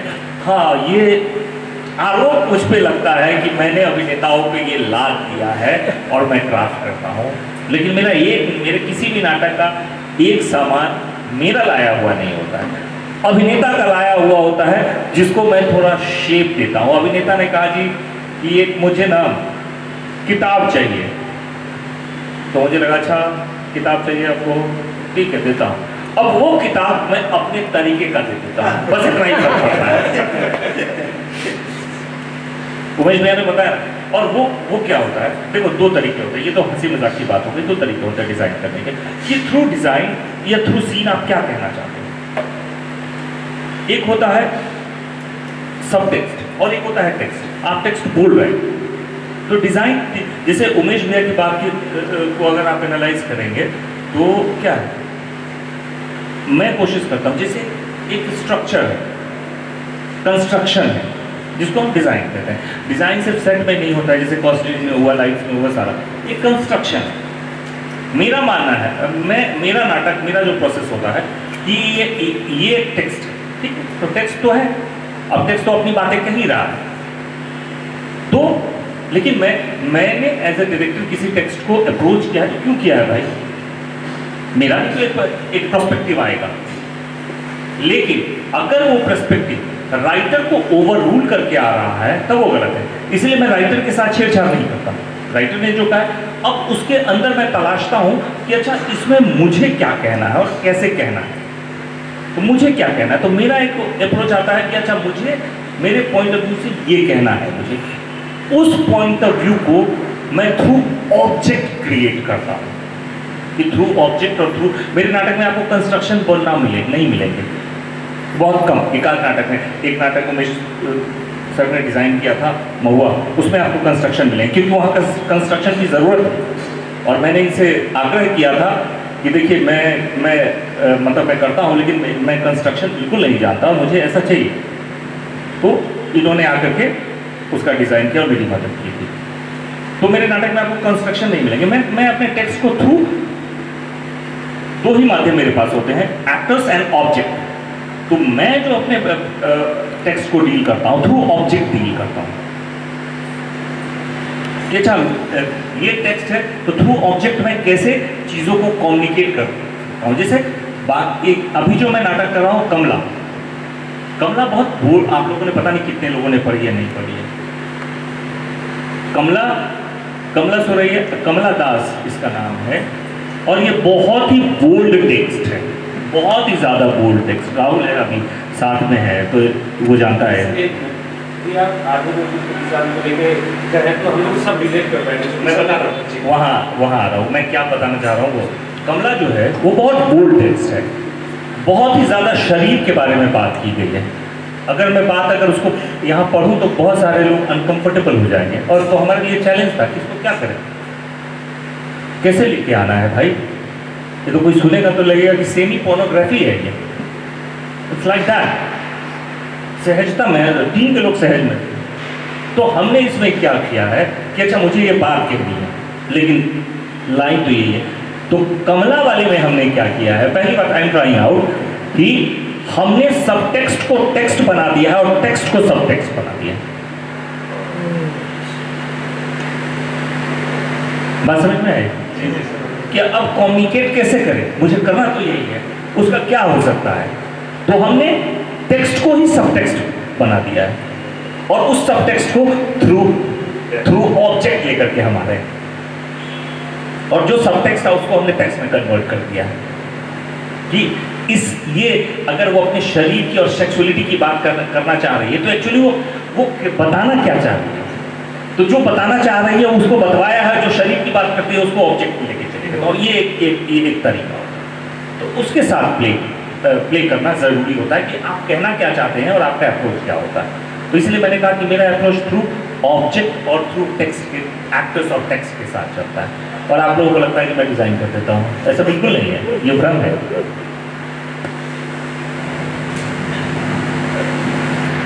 हम लोग अभिनय से रिलेटेड यदि आप कोई भी सवाल करना चाहते हैं आप लोग तब कर सकते हैं, क्योंकि हम एक लास्ट आर्थिक स्थिति में बात करना चाह रहा था। मुझे लग रहा है करना चाहिए कि नहीं, इसका कुछ आउटपुट आएगा, क्योंकि जो हमारा नाटक है जैसे हम अभी देखते हैं वो कह सकते हैं सरकारी अनुदान पे डिपेंडेंट हो गया है। दर्शक से हमारा रिश्ता ही खत्म हो गया है कि हम दर्शक पर कब निर्भर हों, कि दर्शक हमें इतना पे कर सके कि हम एक प्रोडक्शन अच्छे से कर सके, अभिनेता की पेमेंट हो, और पूरी टीम में मतलब वो दर्शक से सीधा जो संबंध है हमारा, हम कह जैसे मैं पटना रंगमंच में देख रहा हूँ कि लगभग चरमरा ही गया वो स्थिति। तो वो कैसे बेहतर हो, उस दिशा में हम लोग कैसे काम कर सकते हैं या कैसे सोच सकते हैं, सपोर्ट कर सकते हैं, इस पर सर आप भी दोनों यदि कुछ कहना चाहें। पहले तो मैं बता दूँ छोटी सी बात, ये हमने ख़राब किया है, आपको ये पता नहीं है कि उमेश भैया डिज़ाइनर पेंटर के साथ साथ नाटक के प्रोड्यूसर भी रहे हैं। ये प्रोड्यूस लॉट ऑफ प्ले रहे हैं, और ऐसा उसको ख़राब हमने किया है। हमने का मतलब है हम तमाम लोगों ने ख़राब किया है अपने क्वालिटी के साथ। हमने क्वालिटी नहीं रखा है। ये वो शहर है जहाँ पर नाटक की टिकटें ब्लैक हुआ करती थी। जो हमने महाभोज का बात किया था उस समय मुझे याद है कि मैंने एंट्री नहीं मिल रही थी, लाठीचार्ज हो गया था बाहर में, और 1800-2000 कैपेसिटी का हॉल था, वो तो फुल था ही, लेकिन बाहर में लाठीचार्ज था, और हमको लगता है कि लगभग 500 से ऊपर दर्शक बाहर में खड़े थे जिनकी एंट्री नहीं हो पाई। तो एक 90 के दशक के पहले का जो दौर था वो दौर बहुत अच्छा था, और उस समय उस समय जो सिस्टम हम लोग को लग रहा था ना कि हम लोग वैसे वैसे लोगों के पास जा रहे थे जो लोग उस लेवल पे मदद कर रहे थे, एक वो भी था। आज भी ऐसे नहीं है, लेकिन आज है कि हम डिपेंडेंट इस पे हो गए हैं और हम वहाँ तक नहीं पहुँच रहे हैं जो अच्छे लोग अच्छे से इस प्ले में मदद कर सकते हैं। तो जो दर्शक एक्चुअली जो थिएटर के दर्शक हैं वो उनसे कहीं ना कहीं हम कट गए हैं, और बस ऐसा है कि हाँ पैसा इसमें गवर्नमेंट के थ्रू आ जाए और हम प्ले करें। लेकिन पहले हम लोग बंगला पे खड़ा होकर के और डब्बल लेकर करके भी पैसा लेकर के प्ले किए। बारिश हो रहा है और उसमें हम लोग चौकी धो रहे हैं, उठा रहे हैं, और प्लास्टिक लेकर करके रात भर काम कर रहे हैं। तो ये जो एक दौर था वो, और उसी दौर में 90 के दशक में आप देखें तो पटना से नेशनल लेवल पे बहुत अच्छे प्ले हुए, बहुत बड़े बड़े प्ले हुए। और काफ़ी अच्छे प्ले हुए और एक पहचान मिली पटना का, हमको लगता है कि रंगमंच। लेकिन उसके बाद जैसे जैसे अनुदान होता चला गया वैसे वैसे प्ले भी कम होते गए और धीरे धीरे उसका जो अपना पूरा ये है वो भी गिरता चला गया। तो मुझे लगता है कि जो भी शहर में 50-100 लोग ऐसे हैं जिनको आज भी थिएटर से बहुत लगाव है, उन तक शायद हम नहीं पहुंच पा रहे हैं। अगर पहुंचे तो शायद हमें लगता है कि वो इतना तो जरूर हो जाएगा जिस चीज़ को हम कहना चाहते हैं। देखिए, आर्ट को ऐसे देखना पड़ेगा, खास तौर से परफॉर्मिंग आर्ट। मैं म्यूज़िक की बात नहीं कर रहा हूँ, वो भी परफॉर्मिंग आर्ट है, लेकिन म्यूज़िक की बात नहीं कर रहा हूँ, पेंटिंग्स की बात नहीं कर रहा हूँ। हमारा आर्ट हमेशा से पेट्रोनाइजेशन मांगता है और रहा है। आप शुरू से उठा करके देख लें, कालिदास को भी पेट्रोनाइज किया गया था, ठीक है, तो अभी भी पेट्रोनाइजेशन की, लेकिन पेट्रोनाइज जिनको किया जाता था उन्होंने एक स्टैंडर्ड स्थापित किया, एक मानक दिया। प्रॉब्लम क्या हो रहा है, हमने कभी सवाल किया है शहर से खड़ा होकर के कि हमें कोई क्यों सपोर्ट करे? संस्कृति मंत्रालय या ये तो है कि अंधा बातें रेवड़ी वाली हालत है, वो उसको मैं नहीं काउंट करता। सबको मिलता है तो एक कहते हैं ना डेमोक्रेसी है और लाल है फलाना है, लेकिन पैरेलली ऐसे बहुत सारे इस देश में बहुत सारे फाउंडेशंस हैं जो आपके आर्ट को सपोर्ट करते हैं। क्या एक भी बंदा है जिसको वो फाउंडेशन सपोर्ट कर रहा है? बिरला फाउंडेशन भी सपोर्ट करता है, इंडिया आर्ट फाउंडेशन भी सपोर्ट करता है। आपने कभी प्रोजेक्ट किया है? यहाँ तो 5 लाख रुपए मैक्सिमम देता है।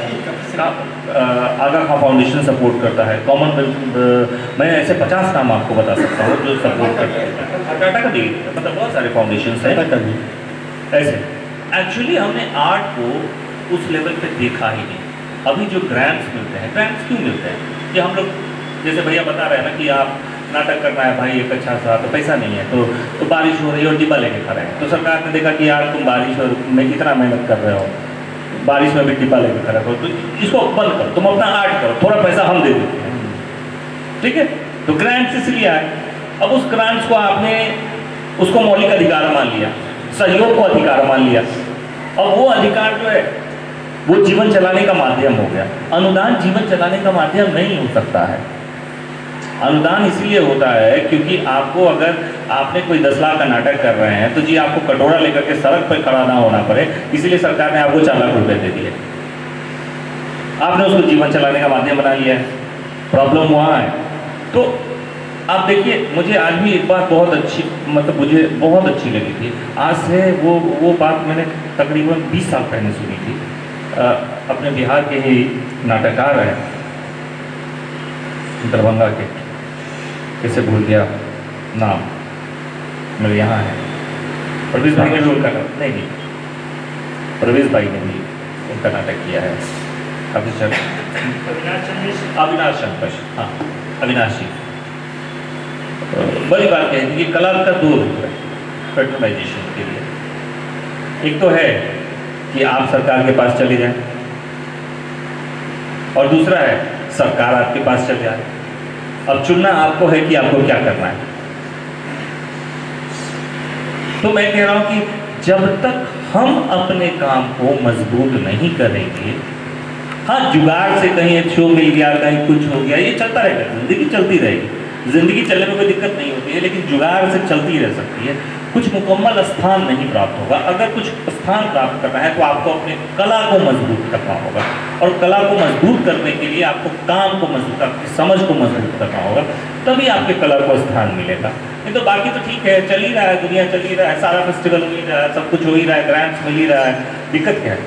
लेकिन आप अगर कुछ अचीव करना चाहते हैं तो आपके अपने काम को मजबूत करना पड़ेगा। ये बात बहुत क्लियर एकदम दिमाग में डाल लीजिए कि अगर वो नहीं करेंगे तो ठीक है, कुछ तभी हो सकता। तभी हम कहते हैं यार फलाना का तो ये है। अरे आज साउथ इंडिया इतना रिच क्यों है? आप जब केरला की तरफ देखते हैं, आप जब महाराष्ट्र की तरफ देखते हैं, आप देखिए ना नॉर्थ ईस्ट की तरफ जाइए, क्यों रिच है? उन्होंने अपनी कला को मजबूत किया है। आज वहाँ मोबाइल थिएटर है कि नहीं है? हर घर की जीवन का हिस्सा है मोबाइल थिएटर। भाई हर गांव में मोबाइल थिएटर चलता है और लोग 500 1000 रुपए की टिकट कटाते देखते हैं। उन्होंने एक मानक स्थापित किया है। यहाँ किसी के नाटक के बारे में बोल दो तो किसी के बोल दो कि यार क्या कर रहे हो तो कहेंगे आप ही को समझ में आता है, फिर काबिल हो गए हैं, पढ़ लिए हैं तो बहुत ज्ञान छांटने लगे हैं। आलोचना हम सुनना ही नहीं चाहते। नहीं अपने आप किसी को बोल दो, अरे यार मतलब थोड़ा तो ध्यान रखो यार, ये क्यों कर रहे हो, मतलब इंडस्ट्री से आ गया तो बहुत काबिल हो गए हैं, अब इसके बाद आप क्या बोलेंगे? इससे अच्छा होता है कि जो किया वाह ग्रेट, आगे मैं ये देखना चाहता हूँ, तो उसके अलावा कोई ऑप्शन नहीं। तो आप अपने काम को काम के लेवल को बढ़ाइए, उसको मजबूत करिए, वो मजबूत होगा, देखिएगा सारी चीज़ें अपने आप मजबूत होती चली जाती हैं। मुझे लगता है बहुत सारी बातचीत हो रही है, आप लोग यदि कुछ पूछना चाहते हैं कुछ ये जो कलर के बारे में आप बता रहे हैं, तो हम लोग क्या होता है कि हम लोग जो होते हैं ज़्यादा 4-5 कलर के बारे में जानते हैं कि अगर खतरा है तो लाल दिखा दो, या फिर लाल कलर होना चाहिए, या रात हो तो ब्लू कलर होना चाहिए, मतलब इसको और बेहतर से कैसे समझा जाए? ऐसे तो प्रैक्टिस होगा, पर ये प्रैक्टिस कैसे किया जाए कला को समझने के लिए? हाँ, तो ये तो एक ऐसा कलर का कहीं बुक भी नहीं है कलर पे, या उस तरह का कोई चीज़ नहीं है जो मैं बता दूं और वो आप मार्केट से लेकर के पढ़ लेंगे।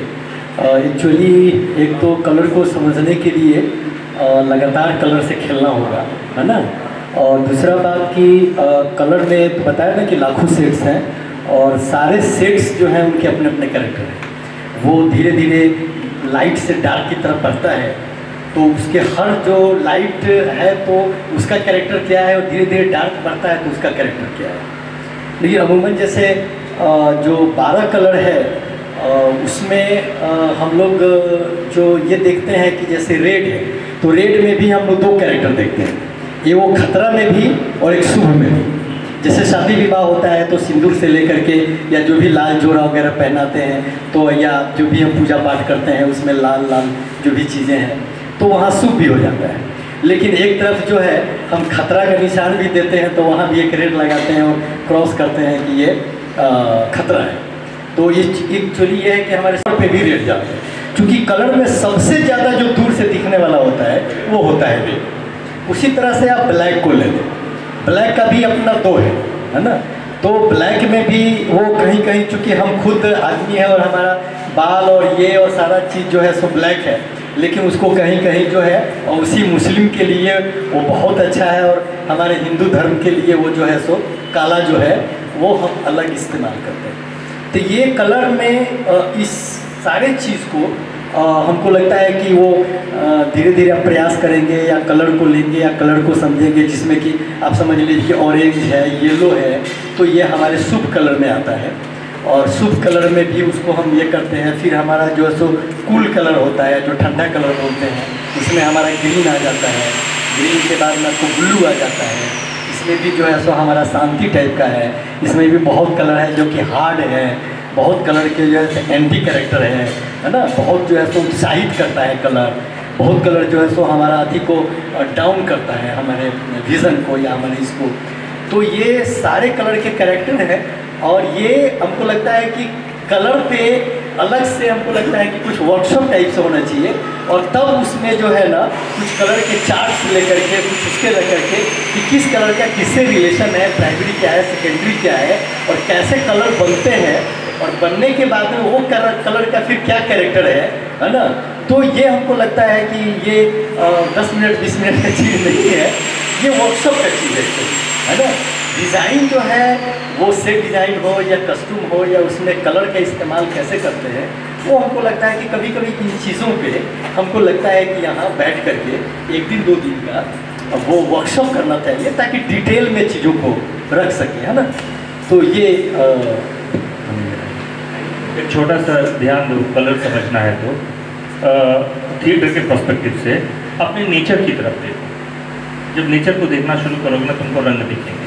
हमने कलर्स के जो भाव है ना अपने नेचर से किए, समझ रहे अपने। और क्या होता है, उगना, सूर्य को देखो, रात को देखो, इन्वायरमेंट को देखो, सारे कलर्स वहीं से आए हैं। ब्लैक है, ब्लैक और नाइट है, Night। कुछ नहीं दिखता है। तो अंधेरा है तो जो मान लेते हैं पूर्णिमा है और अमावस्या है, उसको देखो। तो कह रहा हूँ कि नेचर की तरफ जाओ। और थिएटर में क्या होता है, जो लाइट का प्राइमरी कलर होता है वो कॉस्ट्यूम का सेकेंडरी कलर हो जाता है, और कॉस्ट्यूम का प्राइमरी कलर लाइट का सेकेंडरी। तो जब भी लाइट प्लान किया जाता है और कॉस्ट्यूम प्लान किया जाता है, तो लाइट डिज़ाइनर और कॉस्ट्यूम डिज़ाइनर और सेट डिज़ाइनर को साथ बैठना होता है ताकि कलर कॉम्बिनेशन बनाया जा सके। ये डिज़ाइन का एक महत्वपूर्ण हिस्सा होता है। और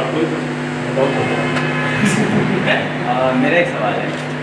हमारा सवाल है कि इम्प्रोवाइजेशन को लेकर के, कि इम्प्रोवाइजेशन में से भी अभिनेता के लिए अच्छा माना जाता है, और मुझे लगता है कि हम आम जिंदगी में भी इम्प्रोवाइजेशन कर रहे होते हैं, मगर इम्प्रोवाइजेशन अभिनेता के लिए किस तरह से काम करता है, हमारे दिमाग पर किस तरह से काम करता है। तो पहले मुझे ये बताओ, इम्प्रोवाइजेशन होता क्या है? सीधा मतलब बताओ ना, इम्प्रोवाइजेशन क्या होता है?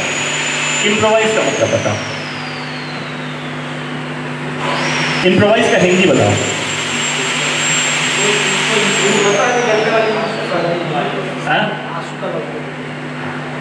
आशु कला वाला छोड़, इम्प्रोवाइज करना, आगे बढ़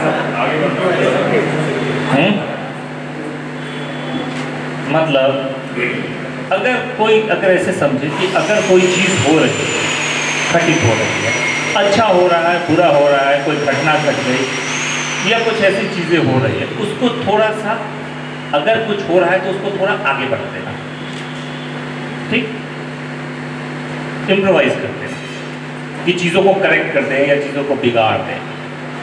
इम्प्रोवाइजेशन इसलिए बना था, अब हमने उसको एक पैटर्न बना दिया है। एक्चुअली किसी भी चीज़ को इम्प्रोवाइज करो, क्यों करो इम्प्रोवाइज, मेरे को बताओ। ज़रूरत है, जैसे अब इम्प्रोवाइजेशन की कहाँ ज़रूरत होती है? जैसे आप एक डिवाइस क्रिएट कर रहे हैं जहाँ टेक्स्ट नहीं है, ठीक है, जहाँ पे सिर्फ हम डिवाइसिंग कर रहे होते हैं किसी चीज़, कोई आइडिया को लेकर के हम कोई परफॉर्मेंस बनाना चाह रहे हैं जिसमें हमारे पास टेक्स्ट नहीं है, सिर्फ एक वर्ड है या एक विचार है। तो उस विचार को एलोबरेट करने के लिए हमें बहुत सारी चीज़ें उसको बढ़ाना कहते हैं। तो हम उस विचार के अलग, अब उस विचार का हम जब वन लाइन क्रिएट करते हैं, एक स्टोरी लाइन क्रिएट करते हैं, तो उस स्टोरी लाइन में बहुत सारे वर्ड्स आते हैं, तो हमें इम्प्रोवाइज करके चीज़ों को बनाते हैं। लेकिन बेसिक जो इम्प्रोवाइजेशन आएगी, जो घटनाक्रम में कि चलते टाइम में कुछ गड़बड़ी हो गई, कोई एक्टर डायलॉग भूल गया, तो उसको आगे बढ़ाने के लिए ये चीज़ें शुरू हुई थी, जिसको हमने एक टर्म में बांध दिया और बाद में हम उसको एक पैटर्न में लिया, इम्प्रोवाइज, इतना ही। लेकिन हाँ, अब मॉडर्न में पहले कथा होती थी, कहानियाँ होती थी, टेक्स्ट हो रहा है, सब है, तो उसमें ज़रूरत नहीं होती थी। लेकिन अब है कि डिवाइस प्ले हो रहा है या सिंगल प्लेस हो रहा है, जिसमें बहुत सारे आइडियाज़ होते हैं, तो उसको हम बनाने के लिए, टेक्स्ट क्रिएट करने के लिए भी हम ऐसी चीज़ों का इस्तेमाल करते हैं। तो आप कर क्या रहे हो डिपेंड्स। लेकिन इस तरह की चीज़ें सिर्फ तभी, ये इम्प्रोवाइजेशन एक्सरसाइज के पॉइंट ऑफ व्यू से ठीक है, करना चाहिए, लेकिन प्ले के पॉइंट ऑफ व्यू से बहुत अच्छा नहीं होगा, क्योंकि आपको लगता है, आप क्या करने लगते हो, कभी कोई कॉमेडी नाटक करना शुरू हुआ और किसी शब्द पे ताली बज गई, अब लोग आप शुरू हो गए, बार बार रिपीट करना, नाटक नहीं जा रहा है, कोई लेना देना नहीं है ना, क्योंकि वो ऑब्सेशन होता है। बट इम्प्रोवाइजेशन ये होता है किसी चीज़ को, किसी चीज़ के किसी निर्माण करने के लिए या आगे बढ़ाने के लिए। ओके, निश्चित ही आज का संवाद बहुत सार्थक रहा, सार्थक इस सेंस में कि आप लोग तो सीख ही रहे, मैंने भी बहुत सारी चीज़ें सीखी, और ये शुरू से रहा है कि थिएटर एक कंपोजिट आर्ट है, और उसके सबसे अगर कोई करीब चीज़ है तो है पेंटिंग। मैं भी नाट्य विद्यालय में पढ़ा हूँ, बहुत सारे टीचर्स, बहुत सारे रंगगुरु मिले, जिनके मार्फत ये जाना, ये चीज़ आज जो उमेश भाई ने उसको बहुत क्लैरिटी से एक एक पार्ट से, जैसे इन्होंने पेंटिंग की बात की, लेकिन मुझे सब कुछ थिएटर दिख रहा था कि बाईं ओर, तो बाईं ओर हम लोग चाहते ना चाहते हुए भी हम लोग का मोटा मोटी वायु का इम्पोर्टेंस ज़्यादा होता है। स्टेज का जो फॉर्मेशन है, जो डिवाइड किया गया है, तो इन्हें उसको जो डिवाइड किया, कंपोजिशन कौन कैसे खड़ा होगा, पेंटिंग से ही रिलेटेड होता है। जैसे कहने का मतलब जो पेंटिंग में कंपोजिशन देखते हैं, आज भी बहुत बड़े बड़े डायरेक्टर्स हैं, उनके कहते हैं नाटक में पेंटिंग दिख रहा है। जैसे खास करके कोरस वाले जो सर हैं, रतन ध्यान सर, या और भी बहुत सारे अपने शहर के भी बहुत सारे लोग हैं, जब काम करते तो उनके काम में मतलब नाटक में ही पेंटिंग दिख रहा है। तो अगर अभी तक मैं जो समझ पाया हूँ, सबसे ज़्यादा सामंजस्य जो उसके साथ बनता है कला में, रंगमंच का, वो है पेंटिंग। तो अब तो पेंटिंग की समझ आ गई। आप सबसे एक आग्रह है कि आप लोग अगर जीवन में कुछ अच्छा करना चाहते हैं तो पेंटिंग्स भी जाके एग्जीबिशंस में देखिए। नहीं समझ में आता है वहाँ मिलिए, बात कीजिए। इसकी कुछ खास जगह है, खास करके बिहार म्यूजियम, तुम्हारा यहाँ नृत्य कला मंदिर के पास, कुछ ये आर्ट कॉलेज में भी, बहुत सारे जगहों पे। बिहार म्यूजियम तो रेगुलर, वहाँ मैंने देखा है, वहाँ रेगुलर इसकी एग्जीबिशंस लगती रहती हैं। तो जाइए, देखिए। और उमेश भाई ने एक बहुत ज़रूरी बात कही कि मैं पेंटिंग करता हूँ तो खूब पढ़ता हूँ, तो नाटक के लिए हमको कितना पढ़ना पड़ेगा। एक बात कहेंगे और कि वो देखना, मेरा अपना ये रहता है कि साल में एक बार मैं मूव करता हूँ जहाँ जहाँ आर्ट का बड़ा बड़ा फेयर होता है। अभी मैं दिल्ली में था और 4 दिन का पूरे वर्ल्ड लेवल पे वो पूरे पेंटर आते हैं और वहाँ यहाँ बहुत बड़ा मेला लगता है आर्ट का, खास करके पेंटिंग का। और वहाँ बड़े बड़े अरबपति पहुँचते हैं और करोड़ों करोड़ का डील होता है और सेल होता है। एक एक पेंटिंग 3, 4, 5, 6 करोड़ इस तरह का होता है। पूरा मार्केट ही एक बहुत मॉडर्न इसमें खड़ा होता है। 4 दिन का होता है। अभी फरवरी में था, मैं वहाँ गया था। फिर एक बिनालय होता है आपको केरला में, है ना, वहाँ है। तो ये सब एक थिएटर के जो लोग हैं उनको, या जो पेंटर है, जो भी आर्टिस्ट हैं, तो पूरे देश में जहाँ भी अगर इस तरह का बड़ा बड़ा काम हो रहा है, मुझे लगता है कि वहाँ जाना चाहिए और ये देखना चाहिए। देखने से जो है ना, वो मुझे लगता है कि ज़्यादा, और मुझे लगता है कि मैं बहुत कुछ मैंने जो समझा, वो समझा मैं घूम करके, देख करके, है ना। बॉम्बे गया तो वहाँ प्ले देख रहा हूँ, कहीं कलकत्ता चला गया तो वहाँ जा करके जो प्ले देख रहा हूँ, कहीं हैदराबाद अहमदाबाद चला गया तो वहाँ प्ले देख रहा हूँ। तो ये जो एक भूख होती है ना कि देख करके चीज़ों को समझना, वो मुझे लगता है कि बहुत ज़रूरी है। जैसे मैं बिनालय जो गया केरला में, मैंने बड़ा अच्छा मैंने देखा वहाँ पे एक चीज़, उसको मैं बार बार रखता हूँ, कि एक बड़ा सा हॉल था और हॉल में क्या किया था कि वो दरवाज़ा जो था वो 3 फीट तक बंद कर दिया था। मैंने वो ये ब्रिक्स, मैंने ईंटा से अब प्लास्टर करके उसको एक कर दिया। और उसमें क्या किया था कि पूरे हॉल में वो पानी भर दिया था और पानी में 6 बेंच थे। इतने बड़े हॉल में 6 बेंच थे। एक बेंच यहाँ जिस पे 2 आदमी बैठ सकता है, 3 आदमी, एक बेंच वहाँ, एक बेंच वहाँ, एक बेंच, ऐसे करके पूरे में 6 बेंच था, जिसका दूरी लगभग 15 फीट 10 फीट के आसपास था। और सामने स्क्रीन चल रहा था, उस पर स्टोरी चल रही थी। और स्टोरी में आप जाइए, और वो भी जो स्टोरी थी वो पानी के अंदर की स्टोरी थी, वो समुद्र के अंदर पूरी कहानी चल रही थी, है ना। कैसे एक अंदर में एक आदमी स्ट्रगल कर रहा है, वो ये स्टोरी थी। और वो बाहर फॉरेनर आर्टिस्ट था और उसने उस चीज़ को ये किया कि उस कहानी को फील करने के लिए आप भी पानी में बैठ करके उसको देखें। और 3 स्क्रीन लगा हुआ था, एक स्क्रीन इधर था, एक स्क्रीन इधर, एक सामने। और वो ये स्टोरी कभी यहाँ चला, फिर उस स्क्रीन पे, उस स्क्रीन से फिर यहाँ गया। तो आपका लगातार मूवमेंट है कि वो कैसे चल रहा है, कभी कभी तीनों पे चल रहा है। और आपका जो कपड़ा आप पहन के गए, वो आप वहाँ से अपना भीज करके निकलिए, फिर जाइए होटल अंदर तैयार हो। तो यानी कि हम लोग गए अंदर बैठे और यहाँ इतना जो है सो पूरा भीग गया और भीग गया और बैठ करके, लेकिन जो फीलिंग हुई उसको हम क्या बताएं। वो पूरा का पूरा जो कहानी था ना, वो लगा कि उसमें मैं घुसा हूँ, मैं हूँ खुद उसमें, मैंने ये। तो ये क्रिएटिव लेवल पे इस तरह का काम चल रहा है। अगर मैं उसको ना देखूँ, है ना। एक ने क्या किया था कि पूरे हॉल के सीलिंग में लगभग 500 टीवी लगा दिया था, पुराना से लेकर के अभी तक लेटेस्ट, और सारे स्क्रीन में चल रहे हैं, और सब में अलग अलग, सारे स्क्रीन पे अलग अलग विजुअल आ रहे हैं। अब आप अंदर जा रहे हैं तो पूरा ऐसे भर के सारे इसके वीडियो देख रहे हैं क्यों, क्या क्या माने ये इस लेवल पे काम कर रहा है। और जैसे रणधीर ने कहा था कि मतलब कि वो जो साइंस है, तो आर्ट में साइंस तो पूरी तरह आ गया है। और अब हम लोग देखते हैं कि जो कलर में कैनवास पे हम लोग केमिकल यूज कर करके रिएक्शन करा रहे हैं, और रिएक्शन में जो इफेक्ट आ रहा है, जो टेक्सचर आ रहा है, उसको हम आर्ट मान रहे हैं। तो अब साइंस का भी इस्तेमाल हम कैसे करने जा रहे हैं, क्योंकि समय जिस तरह से भाग रहा है, जिस तरह से आ रहा है, अगर हम पुराने चीज़ में ही फंस करके रह जाएंगे तो फिर हम अपनी पहचान आज के संदर्भ में नहीं बना पाएंगे। इसलिए हमको उस लेवल पे भी जाना है। पहले मटेरियल क्या था, ऑयल कलर, पोस्टर कलर, ये कलर, अब लाखों में आ गया है। अब किसी भी चीज़ को उठा करके अपने तरीके से एक रख देता है स्पेस में, तो वो उसका आर्ट हो गया।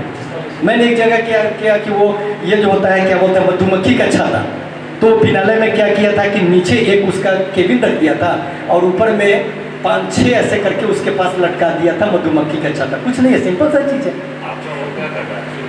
हाँ, तो ये गोबर जो है, उसका जो पका हुआ चीज़ है, उसको दीवार पे अलग तरीके से, गोबर हम आप ही जानते हैं, लगता है कि आर्ट कैसे हो जाएगा, लेकिन स्पेस में जो उसका प्लेसमेंट किया, जो उसको रखा, वो उसका डिजाइन, वो कैसे रखा और वही क्यों रखा। तो ये सब ये करने के लिए मुझे लगता है कि घूमना बहुत जरूरी है। और मैंने बहुत कुछ सीखा किताब पढ़ने से ज़्यादा वो घूम करके। जिस तरह से देश में जहाँ भी होता है वहाँ पहुँच जाता हूँ और 3-4 दिन तक खुद देखता हूँ। Thank you. आज के इस रंग संवाद के लिए हमारा द आर्ट मेकर परिवार आभारी है, और हम ये लगातार कोशिश करते रहते हैं और करेंगे भी कि रंगमंच में कैसे हम नए तरह के नवाचार कर सकें। जैसे कहा कि पुरानी चीज़ें तो है ही, लेकिन उन पुरानी चीज़ों से आप कैसे नई चीज़ें इनोवेट करते हैं, तभी आप अपना एक जगह बना पाते हैं। तो ये सबसे महत्वपूर्ण बात है कि कैसे पुरानी चीज़ों को लेते हुए हम नई चीज़ें गढ़ सकते हैं। ये अभिनय में भी है और दुनिया के हर कला में भी है, तो इसका हम लोग ख्याल रखेंगे। और अभी ऐसे ही छोटा सा हम एक औपचारिकता करते हैं कि हमारे जो भी अतिथि आते हैं, हम उनको अपने यहाँ का वो एक पौधा और एक गमछा, जो बिहार की शान है, हम देना चाहेंगे। ये जो पौधा है एक्वा आर्ट्स गार्डनिंग, ये बहुत कमाल की जगह है, और आपको बता रहा हूँ कि ये बहुत ज़बरदस्त काम कर रहे हैं। हम लोगों ने सुना था एक्वारियम ये बनाते हैं, प्लानिटेरियम, कहने का मतलब एक्वारियम में ही समुद्र की दुनिया। तो ये उन्हीं की तरफ से, और ये खास पौधे हैं, मतलब स्नेक, ये स्नेक प्लांट का ही प्रकार है, लेकिन ये सेंड्रेलिया है जैसा उन्होंने बताया है। इसको ज़्यादा चीज़ों की ज़रूरत नहीं पड़ती है, शेड में भी रह सकता है, और ये ऑक्सीजन ज़्यादा रिलीज करता है, इसके बारे में बताया जाता है। तो हम अपने टीम के साथियों से चाहेंगे कि शिवांग, ये हम एक नई परंपरा शुरू कर रहे हैं धीरे धीरे तमाम साथियों को जोड़ने का। रणधीर भैया को पौधा और गमछा शिवांग देंगे।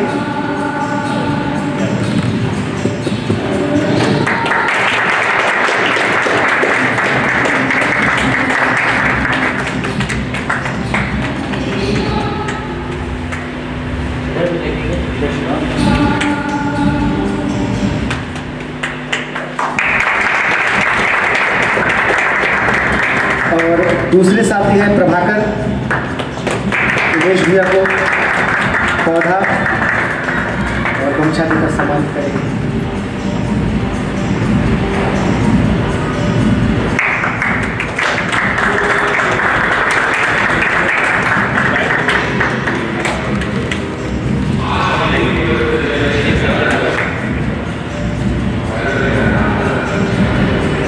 इसके बाद हम लोग यहाँ से सीधे सीधे चलेंगे पीछे नेता में।